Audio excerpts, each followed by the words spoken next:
Hello dear students, मैं विकास मौर्य फिर से अपने चैनल बेसिक इंग्लिश कोचिंग में उपस्थित हूँ आप सभी के लिए। 2-3 दिनों से मैं वीडियो नहीं बना पाया था, मैं बीमार था। मैंने पास्ट इंडेफिनिट आपको पूरी तरह से पढ़ा दिया था अपने चैनल में, लेकिन पास्ट इंडेफिनिट का इंग्लिश टू हिंदी अभी नहीं बताया मैंने। तो स्टूडेंट ये चीज़ ज़रूरी है कि इंग्लिश से हिंदी और हिंदी से इंग्लिश दोनों आना चाहिए। तो पास्ट इंडेफिनिट का हिंदी से इंग्लिश आशा है कि आपको आ गया, लेकिन इंग्लिश से हिंदी में बताने जा रहा हूँ थोड़ा शॉर्टकट में। आपका ज़्यादा समय बिना लिए हुए इसको समझने की कोशिश करिए। आपको अगर हिंदी से इंग्लिश समझ में आ गया है तो इंग्लिश से हिंदी भी आपको समझ में आ जाएगी, इस बात की गारंटी है। तो past indefinite English to Hindi translation, इसमें पहचान इसकी है अंग्रेजी वाक्य के बीच में वर्ब की सेकंड फॉर्म लगी रहती है या निगेटिव अथवा इंट्रोगेटिव सेंटेंस का प्रयोग मिलता है। जब इंग्लिश वाक्य आप देखेंगे तो उसमें वर्ब की सेकंड फॉर्म लगी रहेगी अफर्मेटिव सेंटेंसेस में, या इंट्रोगेटिव और निगेटिव सेंटेंस में डिड प्लस वर्ब की फर्स्ट फॉर्म लगी रहेगी। तो इस तरह आप उसको पहचानेंगे कि हाँ वो पास्ट इंडेफिनिट है। अब ध्यान रखिए, याद रखिए, आपको याद भी होगा कि पास्ट इंडेफिनिट के अंत में बड़ा आ, बड़ी ई, ए, बड़ा आ, बड़ी ई, ए आदि की मात्रा लगी रहती थी। जब मैंने पढ़ाया था आपको, ट्रांसलेशन पढ़ाया था, तो मैंने बताया था कि ये चीज़ लगी रहती है। इसके साथ था, थी, थे आवश्यक रूप से अगर आवश्यक है तो जोड़ देंगे, या फिर ता, था, ती, थी, ते, थे भी आ सकता है आवश्यक रूप से। तो अधिकतर यही आता है, बड़ा बड़ी आय की मात्रा आती है। और एक चीज़ और नोट कर लेना, पास्ट इंडेफिनिट के सब्जेक्ट में ने अक्षर आ जाता है ताकि सेंटेंस बढ़िया लगे। से यहाँ सेंटेंस है, he scored 100 runs in the final match of IPL. He scored 100 runs in the final match of IPL. तो इसमें जो ये सब्जेक्ट है ही मीन्स वह, लेकिन इसमें ने जोड़ देंगे तो वह ने नहीं हो जाएगा, उसने हो जाएगा, उसने लिख देंगे। और फिर ध्यान रहेगा जब आपको हिंदी निकालना है तो यहाँ पीछे पहुँच जाइए। हिंदी निकालने का यही तरीका है कि सब्जेक्ट लिखिए, उसके बाद पीछे लास्ट में पहुँच जाइए, लास्ट से हिंदी निकालते हुए चले आइए। तो उसने, अब यहाँ देखिए लिखा है the final match of IPL, यानी IPL के फाइनल मैच में, अंतिम मुकाबले में, अंतिम मैच में यहाँ तक हो गया ये। अब 100 रन यानी 100 रन, सैकड़ा, 100 रन या 100 रन लिख सकते हो, या 100 रन लिख सकते हो। अब स्कोर मतलब होता है बनाना। तो पीछे से मान लीजिए 1 नंबर ये है in the final match of IPL, 2 number ये है 100 रन्स, और 3 नंबर ये है स्कोर्स। लेकिन पूरे कहने का मतलब यहाँ पीछे से हिंदी निकालते हुए आएंगे। तो उसने IPL के,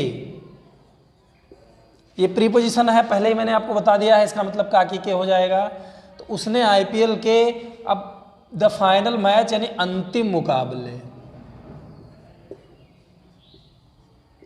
अंतिम मुकाबले या अंतिम मैच भी आप लिख सकते हैं, मैच में, ये भी प्रीपोजिशन आप जानते हैं। तो देखिए आपने वो 1 नंबर लिख दिया in the final match of IPL, उसने IPL के अंतिम मैच में। अब ये लिखेंगे 100 रन यानी 100 रन, 100 रन, या 100 रन सीधा लिख दीजिए तब भी सही है। अब स्कोर मतलब बनाया, वर्ब लास्ट में होती है हमेशा, वर्ब हमेशा लास्ट में जाती है, उसको हमेशा अंत में लिखा जाता है। तो ये डियर स्टूडेंट्स, इसको बनाने का बहुत ही आसान तरीका है। आप पीछे पहुंच जाइए, वहाँ से हिंदी निकालते हुए आप लौटते चले जाइए, लास्ट में वर्ब लिख दीजिए, आपका हिंदी निकल गया। उसने IPL के अंतिम मैच में 100 रन बनाया, या सिर्फ इतना ही लिख दीजिए आप, 100 रन बनाया, 100 रन बनाया, या बनाए भी हो सकता है। You wrote a long essay for this honourable magazine.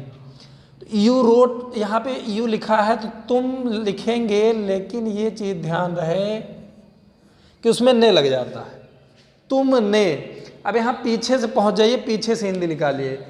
ये फॉर, ये प्रीपोजिशन है, फॉर कनेक्टर है ये, इसको यहाँ पे यहाँ तक लाइए तो माना ये हो गया 1 नंबर आपका। फिर ए लॉन्ग ऐसे, ये समझ लीजिए 2 नंबर, इसको मान लीजिए वैसे ही, और फिर ये 3 नंबर। यानी पहले इधर से पीछे से आइए, हिंदी निकालते हुए यहाँ पे पहुँच जाइए। तुमने for this honourable magazine, for मतलब लिए, और दिस इस ऑनरेबल सम्मानित मैगजीन पत्रिका, तुमने इस सम्मानित पत्रिका, तुमने इस सम्मानित पत्रिका, अब ये हो गया तुमने इस सम्मानित पत्रिका, फॉर मतलब के लिए। अब बचा क्या, एक लंबा निबंध, एक लंबा निबंध। इस तरह हिंदी हम बनाते जाएंगे। तुमने इस सम्मानित पत्रिका के लिए एक लंबा निबंध, अब यहाँ वर्ब है रोट, देखो सेकंड फॉर्म लगी है, यहाँ भी सेकंड फॉर्म लगा है, तो second form, first form, second form, third form, fourth form, ये सब याद होना जरूरी है। अब इसमें लास्ट में लिख देंगे वर्ब यानी लिखा, ये बन गया आपका। और निगेटिव और इंट्रोगेटिव सेंटेंस में पहचानने का बहुत ही अच्छा तरीका है कि आपको डिड के साथ या डिड नॉट लिखा मिलेगा, या फिर डिड आगे मिलेगा, यानी डिड के साथ वर्ब की फर्स्ट फॉर्म अवश्य मिलेगी, ये चीज़ ध्यान रखना। और सेकंड फॉर्म मिलता है सिर्फ अफर्मेटिव सेंटेंस में, निगेटिव और इंट्रोगेटिव सेंटेंसेज में हमेशा डिड के साथ फर्स्ट फॉर्म ही आती है। तो यहाँ देखिए, he didn't try to solve his matter seriously, he यानी वह होता है, लेकिन इसमें उसने आ जाएगा, इसमें ने कर देंगे, उसने। अब पीछे पहुंच जाइए गंभीरता से, देखिए यहाँ पे 1 2 3 4 और ये रहा 5, तो पीछे पहुंच जाइए, उसने गंभीरता से, हिज मैटर अपने मामले को, टू सॉल्व यानी हल करने की, ट्राई मतलब कोशिश नहीं की, ये जिसमें टू लगा रहता है, टू प्लस वर्ब की फर्स्ट फॉर्म। ऐसी वर्ब में आपको ना, नी, ने, ये आवश्यकता अनुसार के लिए भी जोड़ सकते हैं। यानी देखिए टू लगा है इसमें, पीछे पहुंचे, उसने गंभीरता से अपने मामले को हल करने की, यहाँ पे देखिए हल करने, ने आ गया, करने की कोशिश नहीं किया, तो उसने गंभीरता से अपने मामले को, पीछे से हिंदी निकालेगा, उसने गंभीरता से आ गया अपने मामले को। अब यहाँ ये मान लीजिए 1 है, 1 लिख दिया गया, 2 लिख दिया गया, अब 3 ये हल करने की, हल करने की, आवश्यकता अनुसार का की के लगा देंगे ताकि सेंटेंस अच्छा लगे। अब कोशिश नहीं किया, निगेटिव है, यहाँ पे डिडंट लिखा है, उसको हम लिख देंगे कोशिश या प्रयास नहीं किया।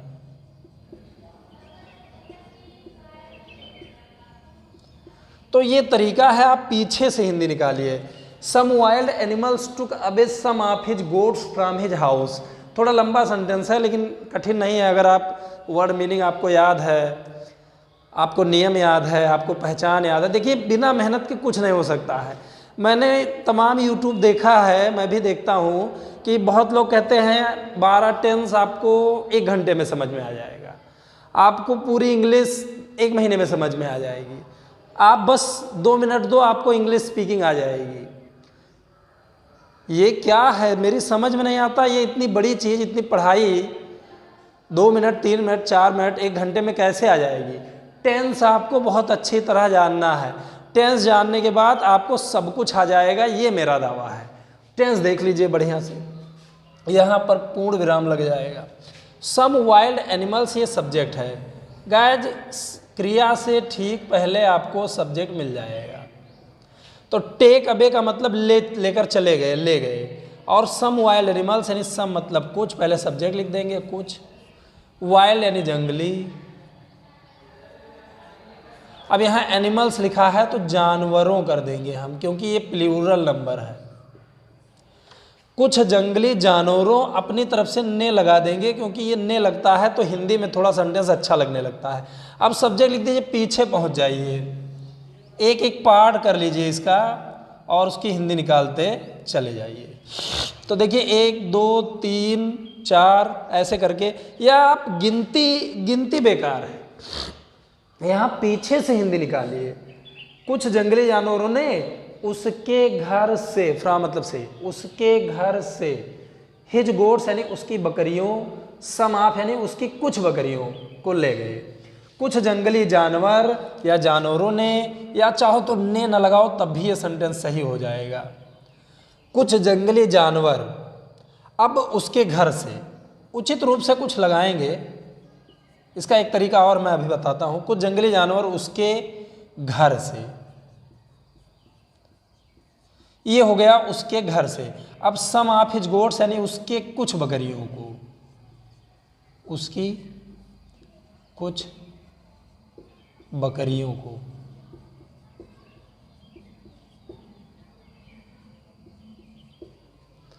अब टेक अवे मतलब ले जाना, टुक अवे का मतलब ले गए।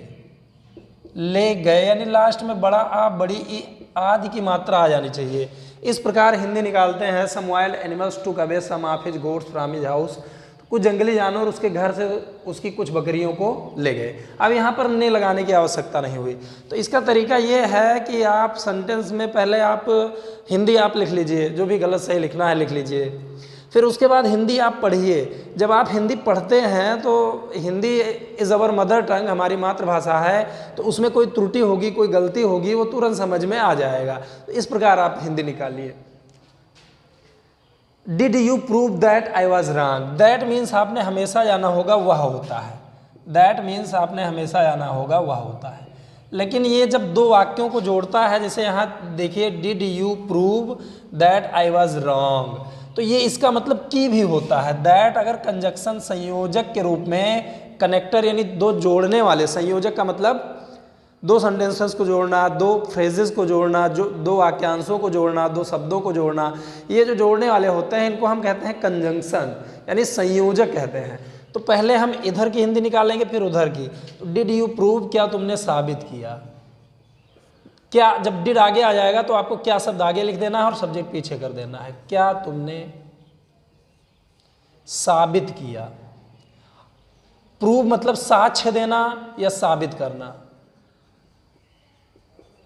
क्या तुमने साबित किया, लेकिन लास्ट में बड़ा आ की मात्रा आ जाएगी की। अब क्या तुमने साबित किया कि आई वाज रॉन्ग, मैं गलत था, मैं गलत था। थोड़ा एक चीज मैं और बताना चाहूंगा।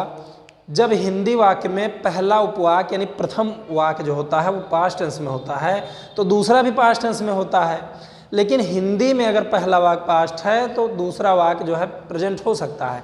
तो चाहे तो इस तरह भी लिख सकते हैं, क्या तुमने साबित किया कि मैं गलत हूँ, मैं गलत हूँ, इस तरह भी लिखा जा सकता है। Why didn't you have no mercy even for your own sons. तो व्हाई डिडंट यू, इसमें सबसे पहले सब्जेक्ट लिखेंगे।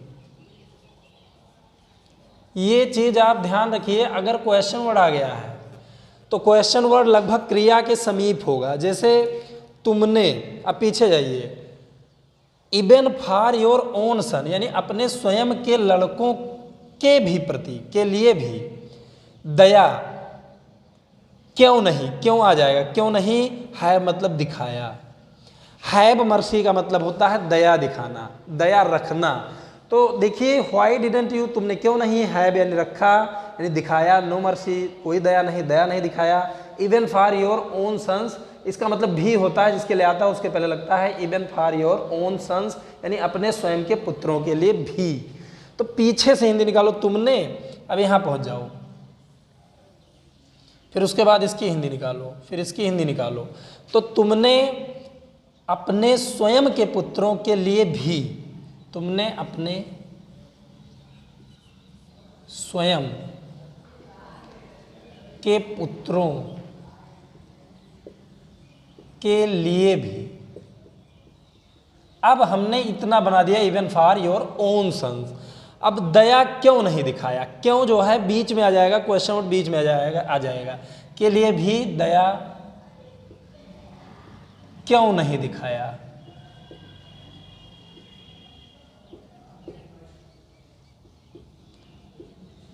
इस तरह से हम बनाएंगे। इंट्रोगेटिव सेंटेंस में क्वेश्चन मार्क लग जाएगा। गाइस ये आप बोर इसमें ना होइए, ये बहुत इंपॉर्टेंट है। अगर हिंदी से इंग्लिश ट्रांसलेशन बन रहा है तो इंग्लिश से हिंदी भी बनना चाहिए। That's how you can speak English, that's how you can read English, that's how you can also teach English. इसी प्रकार आप अंग्रेजी को पढ़ भी पाएंगे, बड़े बड़े सेंटेंसेस को वर्ड मीनिंग याद होने के बाद पढ़ा भी पाएंगे, स्वयं जान पाएंगे, और यहाँ तक कि आप अंग्रेजी भी बोल लेंगे। तो यही कारण है, इसमें तपना पड़ता है, इसमें बहुत मेहनत करनी पड़ती है, तब कहीं जाके बनता है। मैं ऐसा आदमी नहीं हूँ, मैं ऐसा टीचर नहीं हूँ जो आपको बस 72 घंटे में इंग्लिश स्पीक करवा देगा, बुलवा देगा। हाँ, रटने की बात अलग गई। व्हाट इज़ योर नेम, नाम बताए, where do you live, in which city do you, in which city do you a job, तुम जॉब कहाँ करते हो, किस शहर में। मतलब रटने वाला काम नहीं है यहाँ पे। यहाँ पे आप सही से पढ़िएगा तो आपको समझ में आएगा। देखिए 2-3 सेंटेंस मैं और बताता हूँ अभी।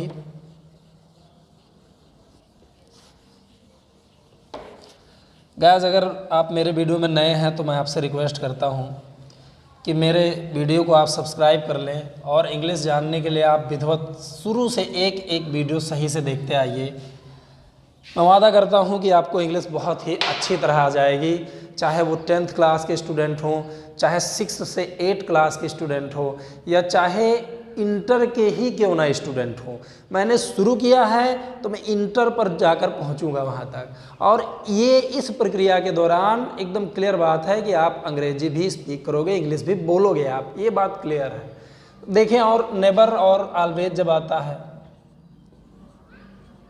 I always cheated my good friends, ये जो ऑलवेज है इसका मतलब होता है हमेशा या सदा। तो जब सब्जेक्ट लिखेंगे मैंने, अब अगर ऑलवेज आ गया है तो हमेशा सब्जेक्ट के ठीक बगल में लिखा जाता है। मैंने सदैव, फिर पीछे पहुंच जाइए, यहाँ पे पहुंच जाइए, अपने यानी आई के साथ माई लगता है तो अपना हो जाता है। मैंने सदैव माई गुड फ्रेंड्स यानी अपने अच्छे मित्रों को, पीछे पहुंचिए, अपने अच्छे मित्रों को। अब चीट मतलब होता है धोखा देना। यहाँ पे देखिए सेकेंड फॉर्म लगा है तो समझ जाइए पास्ट इनफिनिट टेंस है, तो धोखा दिया, इस तरह बन जाएगा। नेवर आ गया तब भी इसी तरह बनेगा, you never completed your work at time, you never completed your work at time। तो पहले सब्जेक्ट लिखेंगे तुमने। अब नेवर का प्रयोग क्या है इसमें, चलिए देख लेते हैं पहले। वैसे ही तुमने समय पर अपना काम कभी पूरा नहीं किया, कभी और नहीं अलग हो जाएगा, या आप कभी को सब्जेक्ट के बाद लिख दीजिए और नहीं को क्रिया से पहले लिख दीजिए, इस तरह बना दीजिए। यानी तुमने कभी, कभी यहाँ लिख दीजिए सब्जेक्ट के बगल में और नहीं शब्द क्रिया के बाद, क्रिया से ठीक पहले। अब यहाँ पीछे पहुंच जाइए, समय पर, तुमने कभी समय पर, योर वर्क यानी अपना काम। अब ये लिख देंगे पूरा, तब नहीं लिखेंगे, नहीं क्रिया के ठीक पहले हो जाएगा, नहीं किया। तुमने कभी समय पर अपना काम पूरा नहीं किया। इस प्रकार से पास्ट इंडेफिनिट का हम हिंदी निकालेंगे। कुछ क्वेश्चन वर्ड हैं जिनके बगल में कुछ शब्द लिखा रहता है, वो भी क्वेश्चन वर्ड मान लिया जाता है। जैसे एग्जाम्पल के तौर पर, how many eggs did you eat today, या बाय लिख देंगे, कुछ भी हो जाए, हिंदी तो उसी तरह निकलता है। हाउ मैनी एग्स जो लिखा है इसका मतलब कितने अंडे, डिड यू बाय तुमने खरीदा, टुडे मतलब आज। लेकिन पहले हमेशा सब्जेक्ट लिखेंगे, क्वेश्चन वर्ड बीच में जाता है, क्वेश्चन वर्ड हमेशा बीच में जाएगा। तो यू मीन्स तुमने। अब आज क्वेश्चन वर्ड क्रिया से पहले आ जाएगा, कितने अंडे खरीदे, तुमने आज कितने, या कितना भी कर देंगे, कितना अंडा खरीदा। इस तरह बनेगा। कभी कभी क्वेश्चन वर्ड सब्जेक्ट के रूप में आ जाता है, तब भी उसी तरह से हिंदी निकाली जाती है। जैसे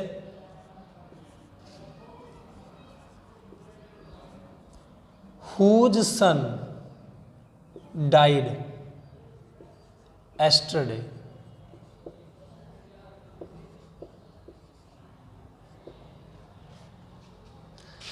तो whose son यानी यहाँ पे ये सब्जेक्ट के रूप में आया है, क्योंकि यहाँ पे डिड नहीं लिखा है। ये मैंने हिंदी ट्रांसलेशन में पढ़ा दिया है। अगर आपको नहीं आया है तो आप कमेंट सेक्शन में मुझसे हेल्प ले सकते हैं। मैं फिर से आपको व्हाट्सएप के जरिए या फ़ोन के जरिए पढ़ा सकता हूँ। whose son यानी किसका मृत्यु, डाई मतलब मरना, मर गया या मौत हो गई या मृत्यु हो गई, एस्टरडे कल। तो जब ये क्वेश्चन वर्ड सब्जेक्ट के रूप में आएगा तो पीछे से हिंदी निकालिए कल, और क्रिया से पहले ये लिख दीजिए क्वेश्चन वर्ड किसके पुत्र। हुज मतलब होता है किसके पुत्र। कल किसके पुत्र, अब की मृत्यु हो गई या मौत हो गई, मौत हो गई। इस तरह हम बनाएंगे। गाइस अगर सब्जेक्ट के रूप में क्वेश्चन वर्ड आ जाता है तो एक्चुअली क्वेश्चन वर्ड बीच में जाता है और हम पीछे से हिंदी निकालना चाहिए। जैसे एक दो सेंटेंस में और बताता हूँ।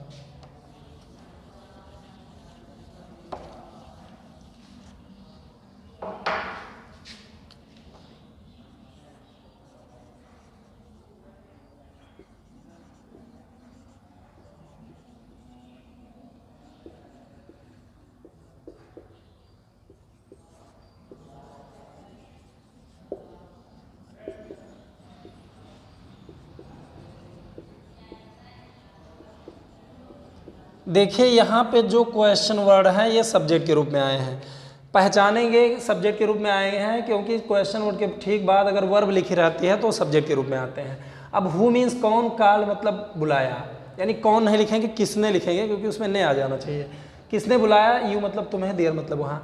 तो जब सब्जेक्ट क्वेश्चन वर्ड सब्जेक्ट के रूप में आ जाए तो पीछे से हिंदी निकालो, वहाँ, पीछे से वहाँ। अब यहाँ तुम्हें लिख देंगे, तुम्हें। फिर क्रिया से ठीक पहले क्वेश्चन वर्ड लिख देंगे, यानी किसके, किसने, वहां तुम्हें किसने। अब काल मतलब बुलाना, तो ये हो जाएगा बुलाया। इस तरह बनाएंगे। व्हाट ट्रबल्ड यू, यहाँ पे व्हाट मतलब क्या होता है, लेकिन किस चीज भी कभी कभी लिख सकते हैं। व्हाट क्या, ट्रबल्ड यानी परेशान किया, यू मतलब तुम्हें, देन मतलब तब। तो यहां पीछे से हिंदी निकालेंगे, तब तुम्हें क्या परेशान किया। इसका मतलब तब तुम्हें किस चीज ने परेशान किया, तब तुम किस चीज से परेशान हुए, तब तुम किस चीज से परेशान हुए।